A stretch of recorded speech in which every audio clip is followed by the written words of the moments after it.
Today on Voice of the Valleys, ladies and gentlemen, we have the Labour government saying that they're going to use resources and police units set up to track jihadists and their activities to now crack down on anti-migrant protesters. Why are they doing this? Why are people angry? Why are people protesting?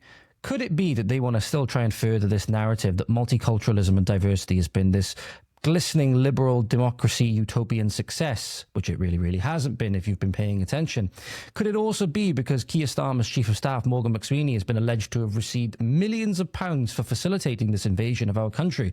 We'll go through all of that. We'll also go through Yvette Cooper being accused of blocking investigations into police rapists and a teacher that has been fired for expressing her views on the two-tiered nature of Lucy Connolly's imprisonment. Stay tuned, ladies and gentlemen. We've got a lot of important topics coming to you today on Voice of the Valleys.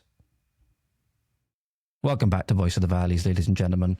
Thank you, as always, for tuning in. Is your host and friendly neighbourhood, quote-unquote, far-right thug, Mr. George Cresswell. Hope we're all having a fantastic morning, afternoon, evening, night, wherever we are. So, getting straight into today, like I was saying. So, this article broke on Disclosed TV, but I also have some articles from The Telegraph to go through with you. Labour targets anti-migrant protesters with terrorist tracking software. A Whitehall disinformation unit has been using tools designed for counter-terrorism to monitor criticism of asylum hotels. This revelation comes after the team flagged concerning narratives during the Southport riots, prompting warnings from the Trump administration about potential free speech violations in the UK. As has been known in the UK for a long time, you can say whatever you want, provided the government likes it. Okay, provided the government likes it. We have that kind of free speech in the UK. Free until it's not, basically. Free until the government tells you it's not, which, by the way, ladies and gentlemen, means that it's not free. The National Security and Online Information Team used technology originally developed to locate Islamic State content online. Faculty, the AI firm behind this technology, received £2.3 million contract to develop a, quote, counter-disinformation data platform. This platform has evolved from its original use, initial use against terrorism, to now address posts considered a national security risk.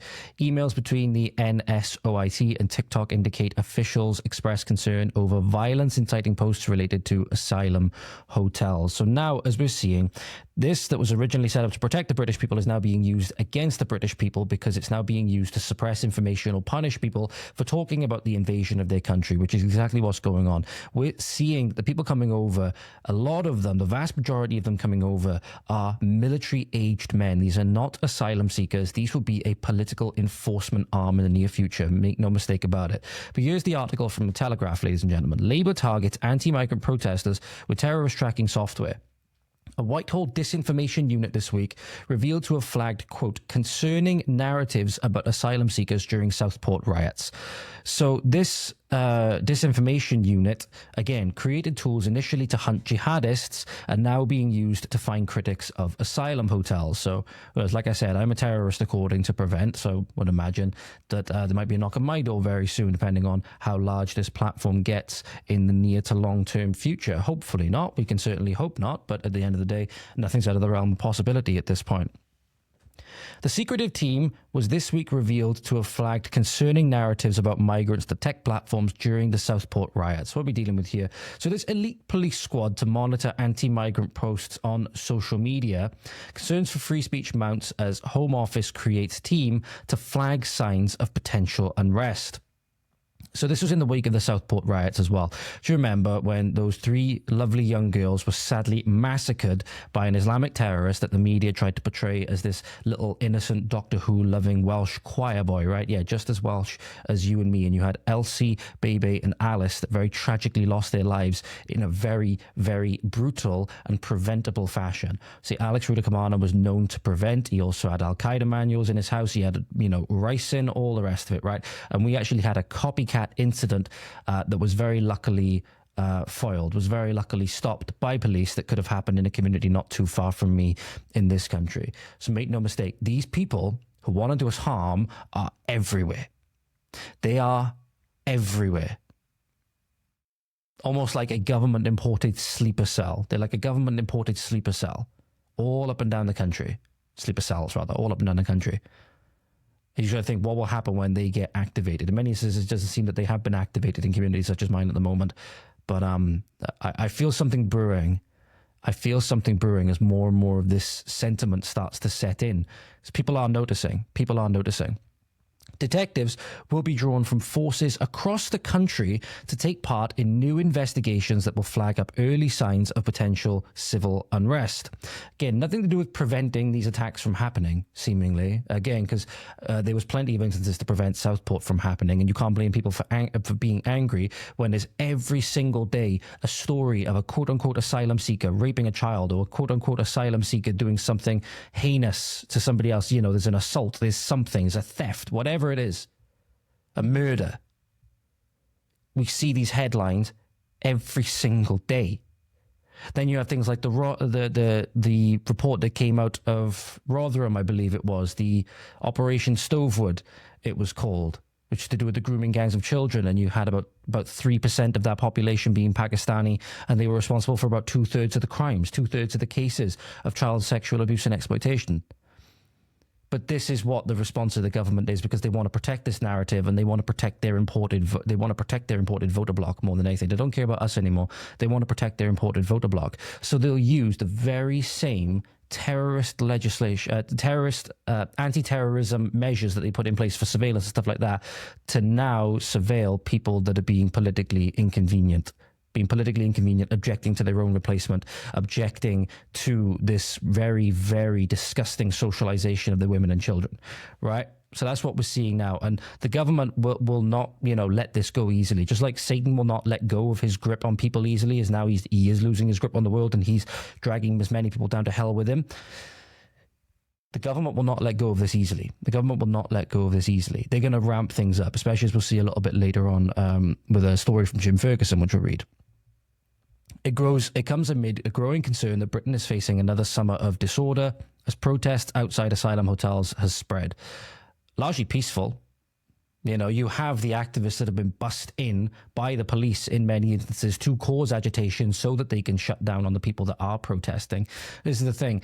The police here playing double roles in stifling and putting their own countrymen at risk, because not only are they being used in this way, but then they're also, in many instances being tasked with bringing these protesters, these activists from Antifa and all things like that to the protesters to cause unrest, so then that they can crack down on it and call it a violent protest, when in reality it never ever was. It never ever was. You look at Epping and places like that, for example, a lot of the nationalists there, whether you agree with them or not, they cleaned up after their protest. They were very peaceful. They're very peaceful. You had all kinds of smear campaigns being done against them. I'd be like, if you have perfectly, valid criticisms of them and of them as people and of their ideology, do it, but don't try and smear them unfairly.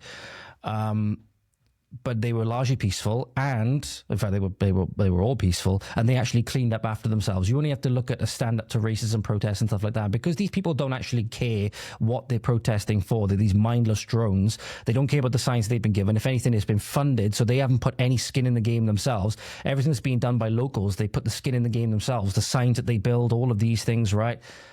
When it's these well-funded NGO protests, you see the signs left all over the place. You see litter left everywhere, because there's no love behind it, if you will. There's no true grassroots behind it.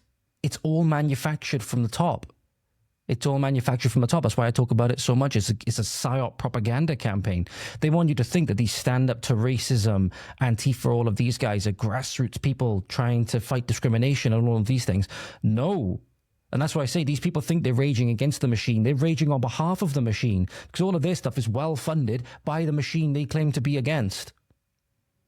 And that's where you see the difference in the aftermath of the protest then, when you could go back the next day in Epping, for example, as if nothing ever happened, right? As if nothing ever happened. There's no signs on the floor. There's no graffiti. There's no nothing.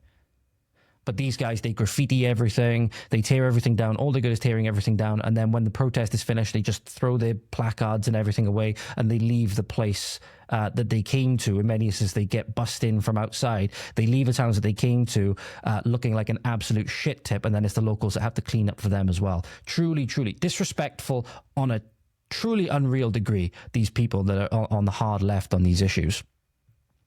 But again, what we're seeing here now is that the state, the government, will use any tool that it has against you now if you are politically inconvenient in any way. And this is the mark of a totalitarian system. This is the mark of a totalitarian system. I don't want to hear I keep having talks with people and, you know, they don't see it as a problem. I'd be like, no, this is a problem. Even if you don't think that it's affected you yet, it is, because you live in this system. I'd be like, do you want to live free or not? That's the thing. Do you want to live free or not? Put it this way, if you all of a sudden decided you changed your opinion because greater evidence showed you that there was you were on the wrong side of something, well, now you're going to get branded as a terrorist. Do you think that's okay? You haven't committed any acts of terror. You know, in many instances, it's the people that the government are trying to protect that are committing the acts of terror, and then usually in the name of ethnicity and in the name of religion. Usually why. And I say that as a person that is increasingly growing more as a religious person, understanding that no, not all religions are created equal. So I won't be the kind of person that then says, oh, it's religion that's the root of all evil. No, I won't say that at all. Certain religions are just evil. But anyway, and evil in their teaching, okay?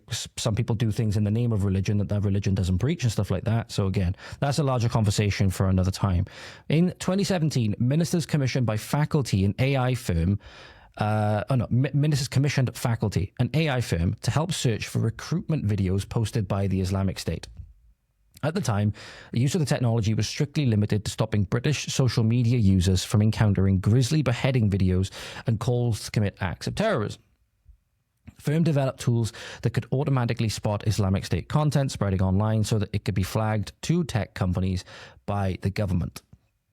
I mean, this is, you know, nothing necessarily wrong with this, because you don't want people in this country either being radicalized by this stuff, which is increasingly happening anyway. They do it through the mosques and stuff like that. So ultimately, when you're building more mosques, when you're having more people that are coming over, bringing this ideology in, this is ultimately going to render itself futile, because you have this being preached in person through the mosques and all stuff like that. So this is, again, as long as all of the threats to this stuff that are bringing this stuff outside your borders, this stuff can work pretty fine to make sure people don't get radicalized inside your borders. But then that also hinges on you not holding open the gates and letting the radicals in to then preach it from inside your borders, right? But that's what the government have done in the pursuit of votes and further political power. That's what they've done. But now they wanted to create a counter-disinformation data platform, quote unquote. So the same firm has since been awarded a £2.3 million contract to develop a counter-disinformation data platform. Again, that weaponized term, the weaponized political term, disinformation. Don't like it. To look for posts that pose a, quote, national security and public safety risk. And you think those would be in the government's eyes, those are the posts that are talking about things to do with the hotels and the danger that the people coming over on the small boats pose, which they do. Okay, let's make no mistake about it. But obviously, it's people talking about that are the problem. It's not the people coming over and the ideologies that they bring in are the problem. No, it's the people trying to highlight this and are voicing their concern with it because they want to protect their women, children, and their families and their communities, right? Telegraph has established that the platform is a direct descendant of the tools used by the UK government to hunt for terrorists in 2017, although it has since been improved and updated. A video released by faculty shows Matt Collins, the current UK Deputy National Security Advisor, explaining that the tool was required to prevent the spread of terrorist ideology. Quote, we had a concerted effort to basically encourage social media companies to do more to remove content which was radicalizing individuals to either travel to Syria or to conduct terrorist attacks. And then faculty is understood to have sold the software to the government to monitor foreign interference in elections.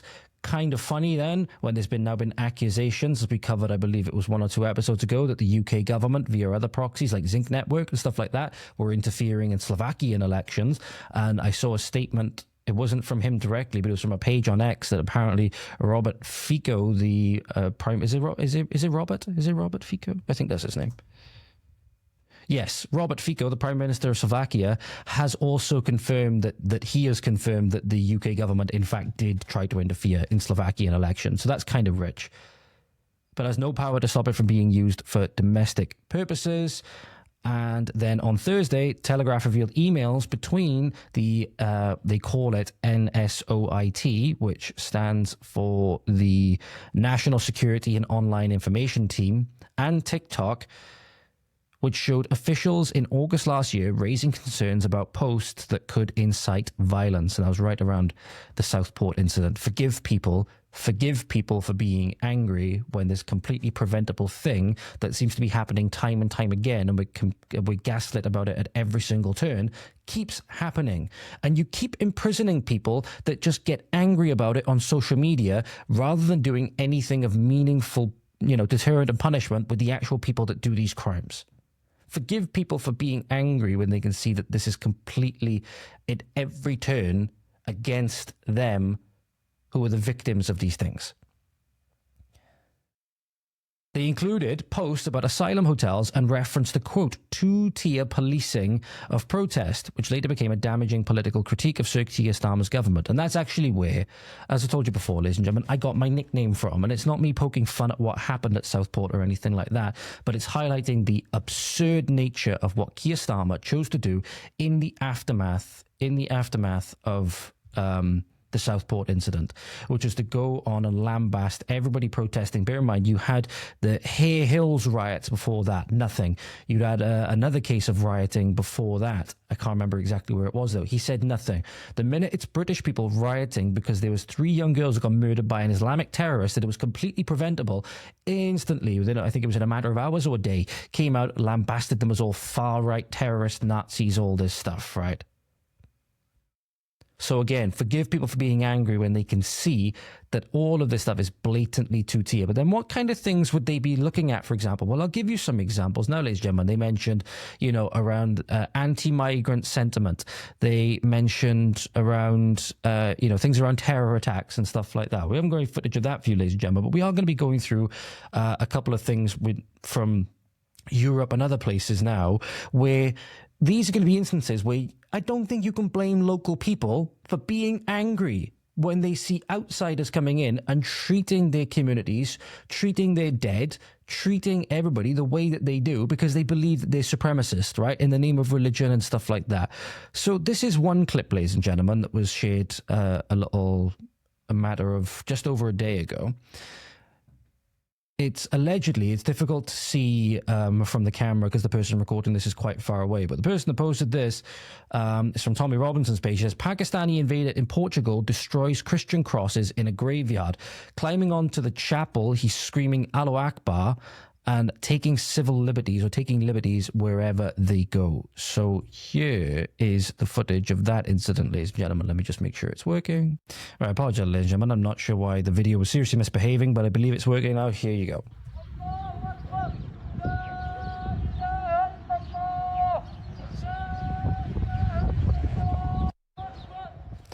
So I think upon seeing things like that, you can maybe understand why people are a little bit angry, right? You maybe understand why they're seeing this person coming in from outside, from somewhere else that's not their home. Very likely there's people of this nation, Portugal in this instance, have likely held out their hands to give these people things because they were being misled, told these people were, fleeing persecution, all these things, right? When you usually see the first people fleeing persecution, fleeing some kind of war, actual asylum seekers and stuff like that, women and children, right? You got to think back, right? I don't like to be like one of these boomers that want to say, at least we're not speaking German and all of this stuff, right? I do think that argument, when people try to make it to try and say that, at least we're not speaking German and how the world's turned out now, there's quite a valid case, in my opinion, that you could say that the way the world is now is potentially worse, but I'm not one of the people that thinks that that's the fault of Churchill or that we lost the war or anything like that because of that, okay? So, you can say that us winning World War II was good, and that the way that our country has turned out since then via the political initiatives that have been put in place is bad. And you can say that the two don't necessarily, either have anything to do with each other, or that, just because our country is bad now doesn't mean that us losing that war was good. Okay? Anyway, getting back onto it. When we were being bombed, when our communities were being bombed, especially big cities and stuff like that, and they had evacuation and stuff like that, what happened?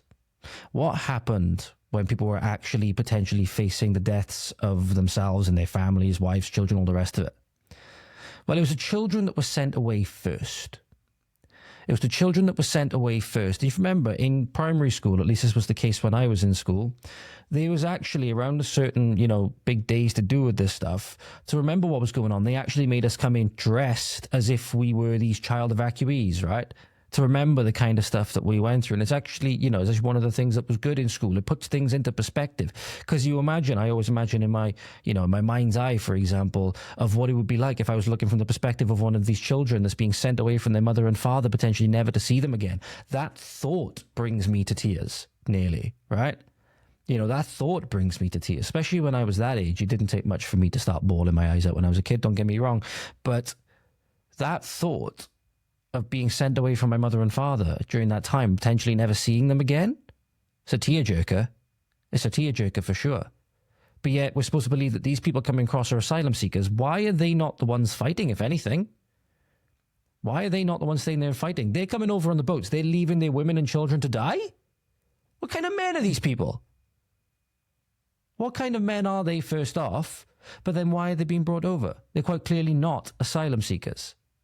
In most cases, with how the asylum system has been weaponized for political reasons. But then it's not just in Portugal with this guy, for example. These people seem to love desecrating the graves alongside the leftist counterparts within these countries that enable them. These people seem to love desecrating graves in our countries. As we see, they don't hesitate to desecrate churches either. They'll rip down crosses off of churches and all the rest of it. Do you have these Muslim migrants in Belgium having a picnic in a cemetery and putting food on people's graves, putting food on the headstones of Belgians that are sadly no longer with us, and all in the name of what? Multiculturalism, inclusion and diversity? This should not be tolerated.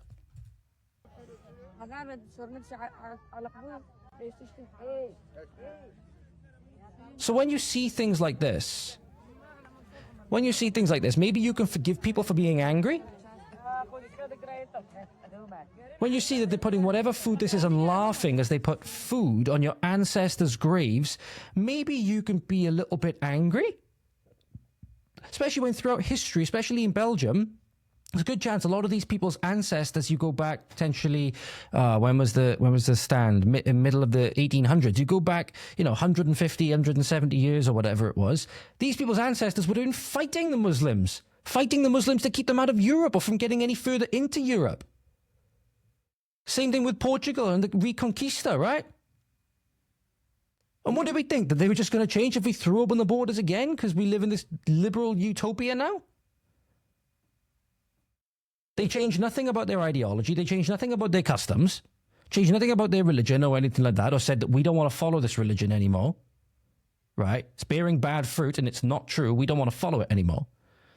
And then we just throw open the doors and expect things to be different. We do the same things over and over again and expect things to be different. We are truly, truly insane. These are some of the reasons why people are angry. People are angry as well because allegedly there was a migrant arrested after a mass stabbing incident in Southampton yesterday. So 3 people were injured and taken to hospital, and a migrant was arrested and on charges of attempted murder. The person mentioning this, again, mentions that the United Kingdom used to be safe and now this is every single day. So here's footage of that arrest that this person has posted. So I don't believe there's any sound for this one. Don't believe there's any sound. So you see he's being arrested. There's 2 police officers arresting him on the floor. So yeah, this was apparently in Southampton yesterday. This is every single day. This is every single day, but the government is worried about what you put on social media. You see how you're in danger yet, British man? Somebody commented under there, again, Southampton man. I covered that, for example, in the last one, where, again, the media is complicit in this as well, via the things they don't cover because it's not politically advantageous, via the things that they do give additional airtime to, even when they really shouldn't, right? And the lies that they tell. But it's, yeah, it'd be told Southampton man either found guilty or not guilty or whatever of 3 counts of attempted murder. In reality, this person has, no ties to Southampton in any way.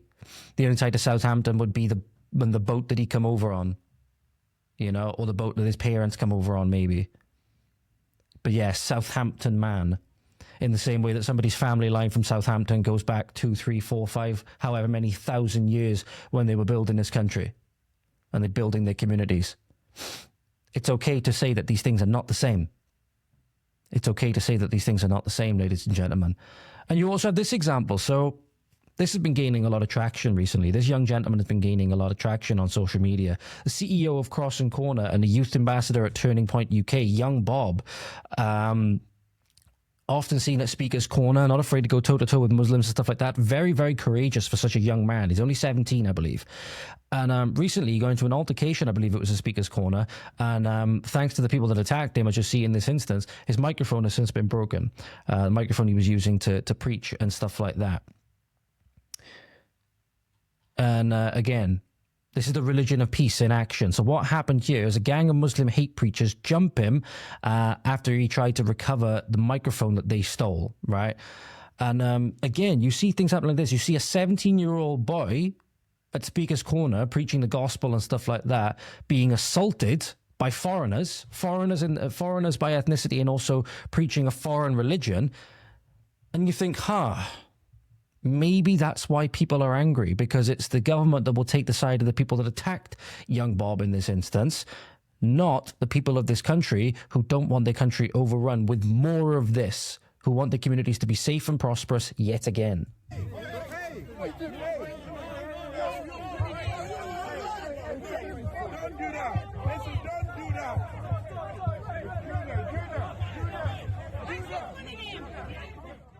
So for those of you who are listening, not watching, young Bob is here in the white shirt with his back to us here, and he's surrounded by a group of about 1, 2, 3, 4, 5. So could be African. There were some people there potentially from South Asia.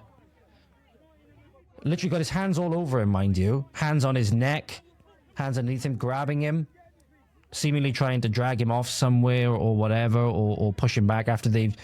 You know, I don't know if this is before or after. This specific video is before or after they already attacked him and broken his microphone. But yeah, you have this guy attacking him from the back. Any one of these people, here you go. So forcefully attacking him, trying to steal his microphone. There you go. I think they just got away with it there. These people do not belong here. They should never, ever, ever have even been allowed here in the first place. They need to be removed. It's as simple as that. They need to be sent back on the first plane or first ferry home. Whether that be back to France and then from there or wherever. Do not belong here. Their ideology does not belong here. So anybody who thinks it's okay, especially a foreigner, to come out and treat a 17-year-old boy in this way in this country, I'm sorry, no, you don't belong here. And I make no apologies for saying that. I make absolutely no apologies for saying that. Hoping Bob is able to get, I don't think he'll have any problems getting a new microphone and stuff like that. But this should not be happening. The UK was once a civilized country. The UK was once a civilized country where you could have open and honest discussion. Now it's a relatively high trust society, especially when you look at some of the other societies across the world and across time as well. British society has been revolutionary for a reason. It is literally the home place of the Industrial Revolution. And now we're at a point where you can't even make steel in this country. We're a country now that started the revolution, and now we can't even make our own steel. Maybe that's actually not a good thing. Maybe us self-flagellating and virtue signaling in this way for people that are never going to respect us, never going to do right by us anyway, maybe we should stop doing that. Maybe our government especially should stop doing that. Because weak government and lack of morals in government that has ultimately enabled this. You see no end of Labour councillors and Labour politicians at the moment. It's, again, more of a drive on Labour at the moment because they're the ones in power, right? And this should be equally condemned no matter where it comes from. But you see endless headlines at the moment of Labour affiliates being involved in child sexual abuse crimes, and then they're the ones that are at the head of depriving child sexual abuse victims of their justice, right? With rejecting grooming gang inquiries, with, as we'll get onto in a moment, Yvette Cooper has been alleged to have blocked investigations into police rapists, all of these things, right? Yeah, people are angry. There do seem to be some councillors and things like that do seem to be fighting back against it, however. So what happened recently that leads me into this? So this is reported in the Daily Mail, 2 Afghan asylum seekers have been charged with over the alleged rape of a 12-year-old girl in quiet Warwickshire town. So two Afghan asylum seekers have, again, quote-unquote asylum seekers, have been charged over the alleged rape of a 12-year-old girl, which has left a small Midlands town reeling in shock. Ahmad Mulakil, 23, has been charged with the rape of an underage girl in NUNEATON, Warwickshire. A second man, Mohammed Kabir, also 23, has been charged with aiding and abetting the rape as well as strangulation and kidnap of the girl, who is now receiving specialist care. Now, this is the bit that gets people really angry. Be prepared to get angry when you read this little bit, when this next bit, ladies and gentlemen. Despite the huge interest the incident has caused in NUNEATON, sources have told the Mail on Sunday that Warwickshire Police advised local councillors and officials not to reveal the asylum seeker background of the two suspects for fear of inflaming community tensions. So if that would inflame community tensions, that tells you all you need to know about these quote-unquote asylum seekers and their right to be here, i.e. They shouldn't be here if something would inflame community tensions if you told the public about it. One local who contacted us accused the police of a, quote, cover-up in an effort to suppress information which the public have a right to know, because God forbid you'd come to the wrong conclusion in the eyes of the police and in the eyes of the government, right? God forbid you'd come to the wrong, unapproved government conclusion. He said police feared NUNEATON would face similar violent protests that took place outside a migrant hotel in Epping, Essex last month, after it emerged an asylum seeker staying there was charged with sexual assault, harassment, and inciting a girl to engage in sexual activity. The source said they are hushing it up because they don't want an Epping situation on their hands. But last night, Warwickshire Police defended its position, saying in a statement, "Where relevant, sensitive information around locations, details of the crime and policing activity to catch offenders can be shared, with a warning that it is sensitive or confidential information, and disclosure by those being briefed could affect future court hearings." Yeah, when it's an asylum seeker, when it's in a person that makes it politically inconvenient for the establishment narrative, right? All of a sudden it prejudices future trials. All of a sudden it does all this, right? You can't talk about the potential motivations or who it was, their background, etc., because it might prejudice future trials. But when somebody is arrested and they're a white British man for whatever it is, especially a wrong speak crime, their name, their where they're from, their street address, everything, how old they are, everything will be blasted all over social media and all over the mainstream news outlets with no concern of how it's going to prejudice further trials. I'm sorry, that argument doesn't really hold that much water for me anymore. Be interested to hear what you guys think, if you guys are more knowledgeable on this subject than I am. Obviously, I'm not a legal expert, so I'm literally a person commenting on this who's, again, this is the thing, whose background in health and fitness, who for expressing his political views was fired from a gym, right? So anyway, my background is not in this stuff, and I'm commentating on this stuff just because I believe that it's important and it's an issue that affects everybody, regardless of what sector you work in, regardless of who you are, whatever. So that it affects everybody. But if you have more knowledge on this and how I could be wrong or anything like that, please do let me know. Either message me on social media or down in the comments, whatever it may be. But the Warwickshire County Council, the councillor, the leader of the Warwickshire County Council, Councillor George Finch, actually wrote a letter to Yvette Cooper, I believe it was. He urged the Home Secretary to reveal the truth about the migrant attackers. So this is actually seemingly a, an example of a councillor actually trying to do good by his people. So I'm going to read you the letter now, ladies and gentlemen. It says here, from Councillor George Finch, dated Saturday the 2nd of August, to Yvette Cooper, Chief Constable of Warwickshire, Alex Franklin Smith, and CEO of Warwickshire, Monica Fogarty. Incident in NUNEATON on 22nd of July. I'm writing to you concerning the dreadful incident of the 12-year-old girl who was raped in NUNEATON on July 2nd. As you will know, the alleged perpetrator is an asylum seeker who currently lives in HMO. HMO stands for Housing of Multiple Occupancy. An article published by the media outlet Warwickshire World on July 29th provided the name of the man who has been charged in connection with this crime, 23-year-old Ahmad Mulakil. This has caused unease locally as residents have been very easily been able to join the dots together and have concluded that this man is an asylum seeker. Again, asylum seeker, quote unquote. Residents of Warwickshire can see that they have not been told the full story. Further to this, police have also charged a second man, 23-year-old Mohammed Kabir, who has been accused of kidnapping, strangulation, and aiding and abetting the rape of a 12-year-old girl. I have been informed by the CEO of Warwickshire County Council that Mr. Kabir is also an asylum seeker, living in a HMO. This is a gravely concerning development. If these accusations turn out to be true, it indicates that organised crime centring around the abuse of young girls is present in Warwickshire. This is unacceptable. In light of this development, I am calling on the Home Office to immediately remove and rehouse all asylum seekers currently living, again, quote-unquote asylum seekers, in HMOs within Warwickshire. Good move. Our community has had enough of the Home Office breaking planning regulations to turn sections of local communities into unrecognisable ghetto-like zones. Oh, whoa, whoa, whoa. That's very, very anti-migrant, anti-asylum seeker language on the part of you there, Mr. George Finch. Hell are you saying? You should be deprived of your job and all of this stuff, right? How dare you? Cancel this man. Cancel this man. No, it's a joke, obviously. No, this is actually somebody doing something what they should do. And I dare say that if you were to remove every single person, every one of these asylum seekers that were living in these HMOs within Warwickshire, I dare say you'd start to see it turn out a lot safer, at least compared to how it presently is. Imagine the nail in the coffin of multiculturalism and asylum seekers and all of that stuff that would be. But obviously the Home Office is keen to do this because they're dominated by foreigners and Muslims. The Home Office is basically a foreign office. And by that I mean doing everything at home, acting on the interests of foreigners, right? Because it's basically run by foreigners, basically run by foreigners and Muslims. So, and all of that is done in the name of diversity, equity and inclusion, which is how damaging that ideology is. So now our Home Office is actually doing things that are the exact opposite of what would be best for our home. I believe my first duty as leader of Warwickshire County Council to be the protection of all my residents, and maintaining social order is a key component of this task. The continued cover-up of the true nature of Ahmad Mulakil's immigration status risks public disorder breaking out in the streets of Warwickshire.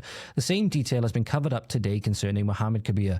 I am disgusted that 1 year on from the social unrest we saw in parts of the UK in 2024, the Home Office and the police have clearly not learned any lessons from the handling of similar incidents last year. I strongly believe that the only risk to public order from this case in Warwickshire comes from the cover-up itself.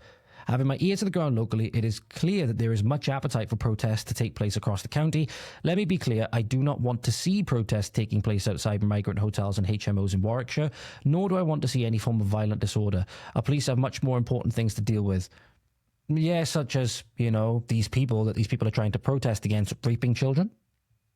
You know, but they don't seem to be doing much about it. They seem to be wanting to cover that up at every turn. Maybe this is actually the most pressing issue that you have to deal with, Mr. Finch.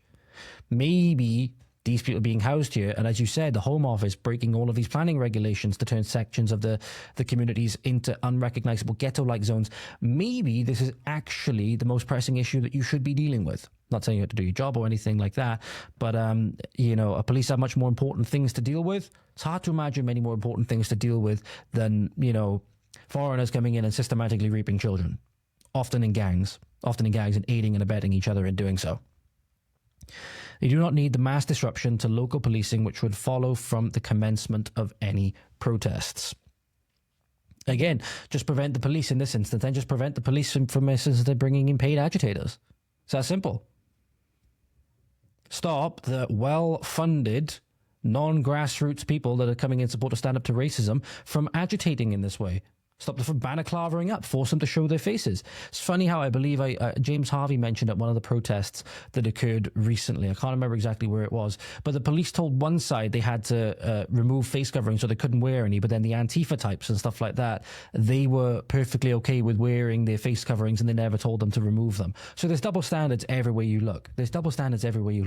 People have the right to protest, right? And I believe outside the Britannia, they've actually tried to make it illegal to protest outside there for the next 28 days, which in itself, I believe putting that ruling down from what I've seen some people posting is actually illegal in and of itself, because it violates people's freedom to protest, right? And it's a public space, so they don't really have any legislation over this as far as I know. Again, not a legal expert, just seeing more people qualified than me commentating on it. But again, it's good to see at least that a councillor now is actually trying to press for the truth. seemingly. Even if I disagree when he says that, there's more, that the police have more important things to deal with, which I think this is possibly the most important issue facing any, police officer, any councillor, whatever it may be. Whilst I may disagree with that, it's good to see that somebody's actually trying to take the Home Office and government to task on this and actually get the truth for their people. So, that was an incident that happened. And again, last thing on people being angry at people coming over and the things that they're doing. So I'm not sure where this is, but it's from a hotel known as the High Cross Hotel. And this will be the last instance now where we cover why people are angry. Why people are angry, right? Is that a mother, I believe it is, was outside of this hotel, and you had these quote-unquote, fleeing persecution, asylum seekers, all the rest of it, right? Throwing food out of a hotel window all over not only her, but obviously the pushchair that she had with her, which presumably has her baby in it. And it just shows that these people have no respect for this country. They should not be here. They're not going to gain respect for this country just by being here because they're on ethno-religious conquest. So when things like this happen, you can't be surprised. Here you go, look up. Look up.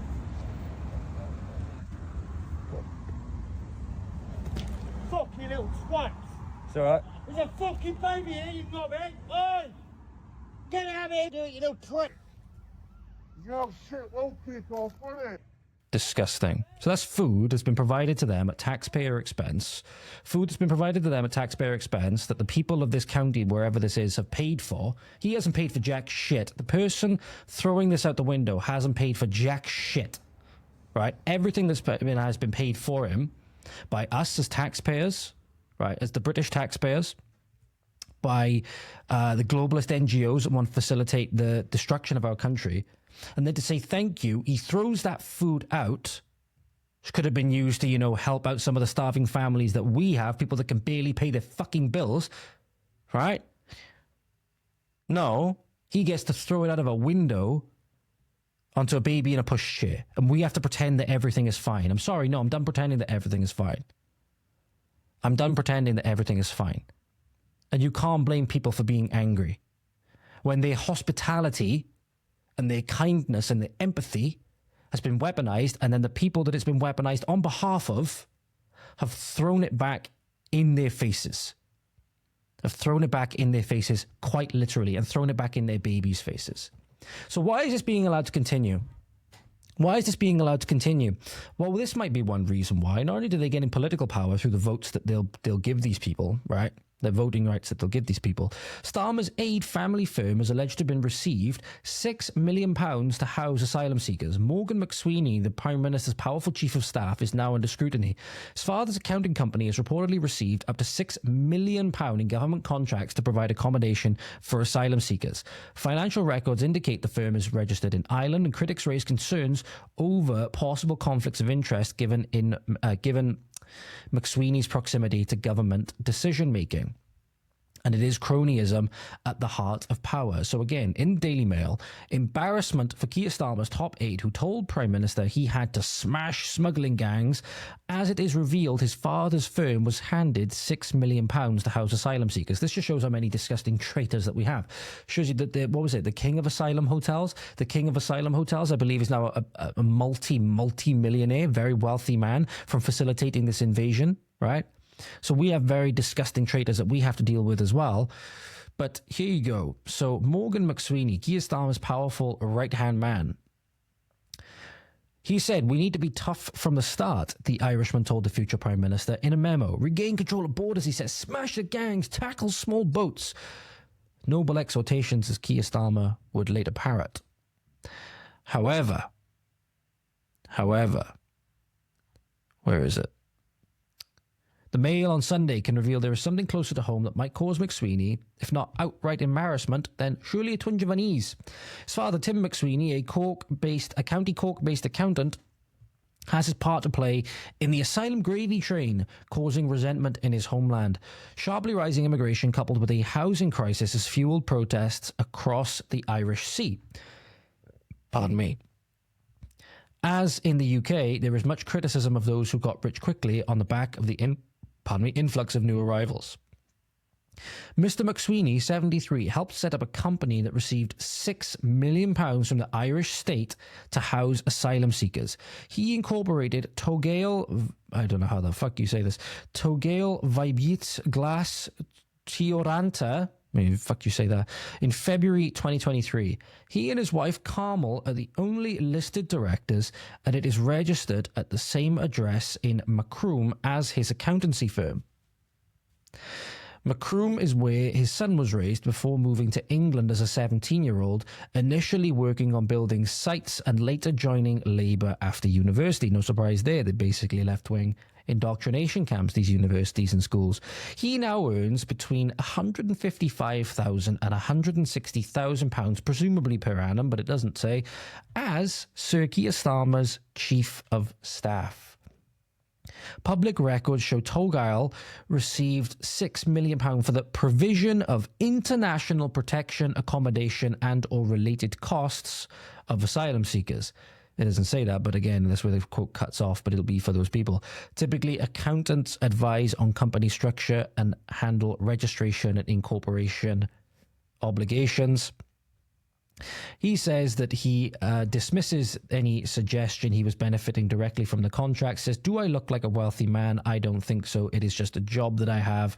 It is not unusual for accountants to fill roles like this. I'm sorry, bro. One thing I'm going to say, he says, do I look like a wealthy man? Wait there a minute. Don't you plead fucking poverty with me when you walk around like this? Right?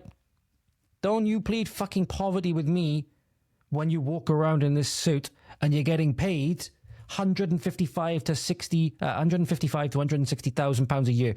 Don't you dare be so disrespectful to say, do I look like a fucking wealthy man when your family is getting rich to the tune of millions off of facilitating the invasion of our country? Need we say any more? Need we say any more? They don't want to stop it because they're actively profiting off of it. People bringing people to these shores that shouldn't be here, saying they're going to smash the gangs and all of this stuff. They're not doing it because there's financial and political incentive for them not to. That is why. That is why. There's financial and political incentive, more so political incentive than anything, to then pretend that everything is fine and try and block investigations into other things that would show otherwise.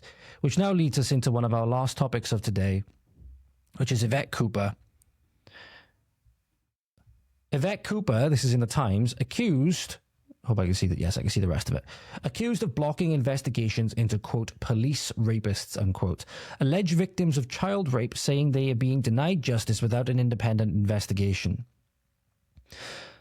Yvette Cooper, whom has resisted calls to set up a National Crime Agency investigation into police officers and other officials since January. This week, 5 women who were exploited by grooming gangs of children, as children, claimed they were also sexually abused by Rotherham officers, police officers in Rotherham at the time. I mentioned that one of them was alleged to have been abused inside a marked car. So in a police car where you think these things are meant to be symbols of safety, symbols of law and order, and they're being used to do some of the most evil, heinous things we've ever seen. This is where the true difference between God and the devil lies, right? The devil will take some of the greatest goods and turn them to evil. You only got to see that in the things like abortion and stuff like that, right? One of the greatest goods, a new human life has been created, right? And what you would hope would be a loving union between a man and a woman inside of a marriage and all of this stuff, right? And that child's going to grow up to have a nice, long, prosperous life of their own. That's what you hope. Obviously, it doesn't always pan out that way. But the devil will take that. The devil will take that creation of newborn life and then incentivize us to destroy it and bring us together in this disgusting, unholy union where all of hell rejoices. Whereas God can take any evil and turn it to good. This is truly what we're seeing here about how, the devil is in everything. When you look at everything now, you can't help but see the devil in everything, right? 2 of them said that they were raped in the back of police cars, and they said they would be handed back to the gang if they didn't comply.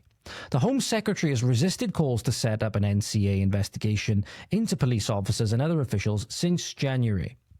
That comes from Nick Timothy, former number 10 Chief of Staff.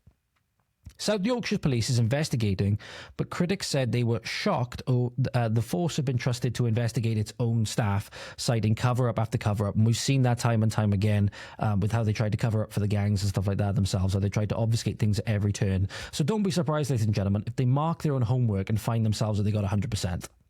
It's by the fact that, you know, they could have gotten 0, and they very likely have gotten 0. And I'm not saying that the entire police force is corrupt and stuff like that, but you can't entrust them with this capability. You can't entrust them with this.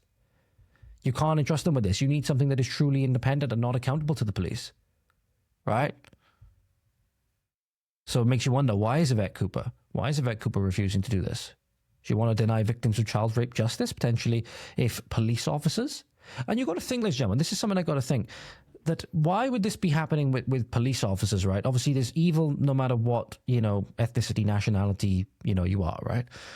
But with the greater push for DEI and stuff like that, with the greater push to push people who are not of this country, not of our blood, into these positions, right, with whatever religious philosophy they may be holding that may actually endorse the kind of things that you're seeing here, what role does DEI and the hiring practices within the police have to play for this, I wonder?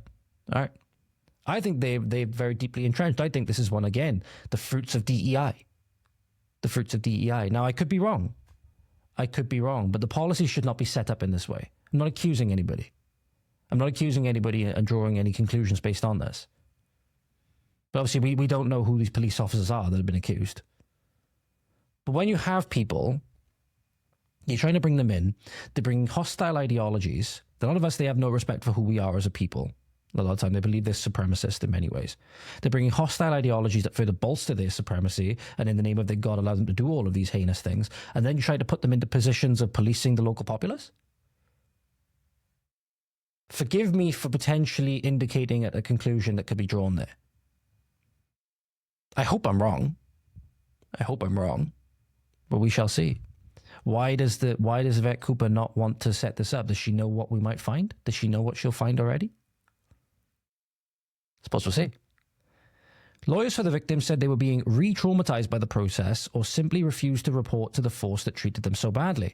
One of the victims, known as Amy, said requests to hand over the investigation to another independent police force have been repeatedly rejected.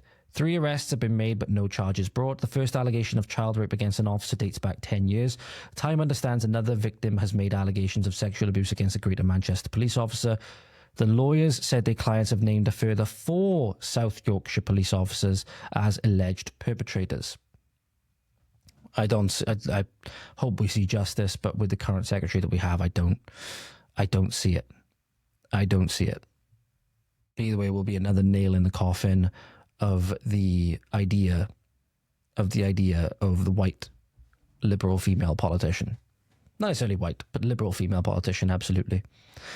I imagine this is one of the stories we're going to have in closing now.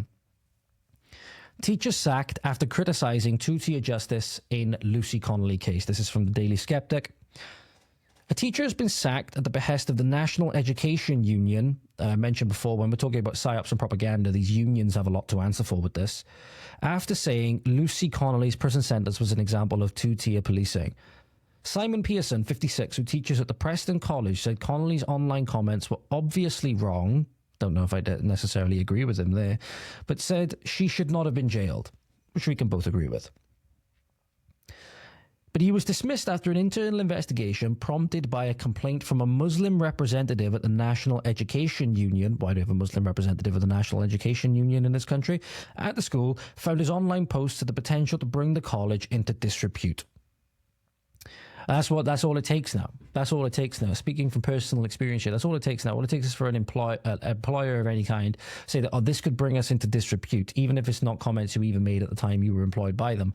And you can be terminated for that. You can be terminated straight away for that. So, if you want to know how deeply entrenched this is into every society and why, for example, people with, views that don't go with the government political orthodoxy, the leftist orthodoxy at this moment, why they might struggle to hold down full-time employment and stuff like that. I feel a lot for those people because that's exactly what happened to me. That's exactly what happened to me. I feel sorry for this man. Should not have, he didn't say anything. He even said her comments were obviously wrong. He expressed that he didn't even agree with her comments, just the fact that her being in jail is wrong, and that's why he got fired. This is truly disgusting. This is truly disgusting. As soon as I was branded as Islamophobic for expressing concern about violent crime, I became a marked man. It was clear that I had to be found guilty by the college. It became a witch hunt, and I had to be eliminated no matter what. So this man, this 56-year-old man, has lost his job. Odds are he's one of the good people. Odds are one of the good people that was there. Because it shows you, despite the fact that in the back of his head, he probably knew that, you know, by saying this, he could face repercussion for it, right? Because that's just the society we live in. But he's willing to do it anyway. He's willing to stand on principle to a certain degree, even if I disagree with even what he says here, where her comments were obviously wrong, right? Even if I disagree with that. The notion saying that she should not have been jailed, right? So he's actually making more of a comment there on the heavy-handedness and the application of government rather than what she said. Right? So he's actually disagreeing with what Lucy Connolly said, but because he thinks that she should be allowed to say it, right? Or she should not have been jailed at the very least, that's what got him fired. Let that sink in for a moment. Man who had nothing to do with Lucy Connolly, as far as we know, just a random teacher saying that, oh, her remarks are not something I agree with, but I don't think she should have been sent to jail. Then he gets fired and branded as Islamophobic, all of these things, which is now akin to character assassination, right? If you get branded as that, your reputation, everything like that, might as well be dirt at that point. In the eyes of many who've internalized this and internalized the government propaganda and stuff like that, right? In the eyes of people who've taken this up hook, line, and sinker and are just drones for the regime, your reputation then is completely destroyed. And odds are you'll never get it back. Odds are you'll never get it back. That's why if you're going to stand against this, you have to be prepared to suffer in some way. You have to be prepared to suffer because it's going to come for you. You could lose friends, right? You'll potentially even have conflicts within your family and stuff like that. And obviously then there's political persecution at the start at the hands of the state. There's, job prospects and everything like that. This man had his entire career taken away from him just because he believes that the woman shouldn't have been sent to prison for what she said. We are basically, well, we are about one step below being fully like communist China with the surveillance state and everything like that. So just let it sink in, ladies and gentlemen. We are in serious, serious danger.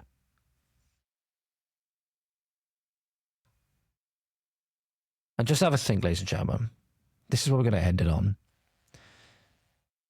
These are, again, we mentioned before now that on one of the episodes prior as well, that a lot of the people coming over with the Afghan resettlement scheme, it's not necessarily linked to anything we just talked about, but it's linked to, you know, the kind of people that are coming across on boats, the kind of people that are coming across, the kind of things they believe in and all stuff like that, that the government want to bring in for political advantage. Have a listen to this. So an Afghan fighter says he wants to keep one of his Bacha Bazi boys. He's a young boy who's ordered to dress and dance like girls and who are then abused, and yes, in that way.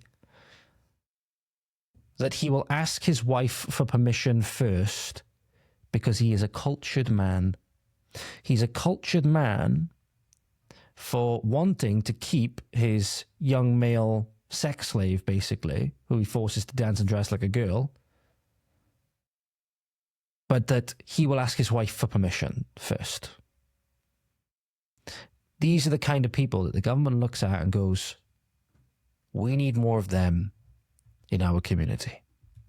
اگر موافق قانون باشه موافقه میکنم کنش او اجازه داد نگاه میکنم دقیق یعنی تا حالا میشه که خانم‌ها اجازه بده شوهرایشون ما ایتوسته که در افغانستان گرچه تو نیست که کسی گپ خانمش یک کار کنه ولی ما یک مرد اجتماعی هستم هر کاری که میکنم که خانم مشوره میکنیم اگر موافق قانون باشه موافقه میکنم کنش I do hate when, I'm going to leave the video play on the other screen. I do hate it when people put copyright music in the background because I got a feeling it's going to be thingy on YouTube now, but we'll see how it goes. So, ladies and gentlemen, for those of you who are listening, not watching, allow me to read the subtitles for you. So initially, he says, I would keep a boy if my wife agreed. If she didn't mind, I'd keep one boy. And the guy asks, the person speaking to this man, is it usual for a wife to give permission? And he says, In Afghanistan, husbands don't listen to their wives. Skip it forward. But I'm a cultured man. And I discuss it with my wife first. To these people, being cultured means having this young boy as your, twerking, dancing, dressing as a girl, sex slave. But you're cultured if you at least ask your wife first. If she gives it the okay, you're a cultured man. Have a little think about that as we round it off today, but that your government sees this and goes, that's a voter right there.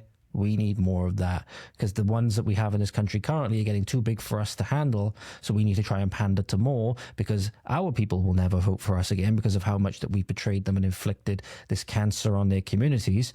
So, model voter right there for your Western governments. Thank you very much for watching, listening as always, guys. Thank you for tuning into Voice of the Valleys. That's what I meant to say. Have a good morning, afternoon, evening, good night, wherever you are. Diolch yn fawr. Thank you for watching or listening. Hwyl fawr. We'll see you next time, hopefully with not so many different things to go over, because my God, there were so many things that were happening over the weekend. I was just bookmark, and there were so many things to talk about. But we'll catch you next time. Have a good one, guys. Godspeed.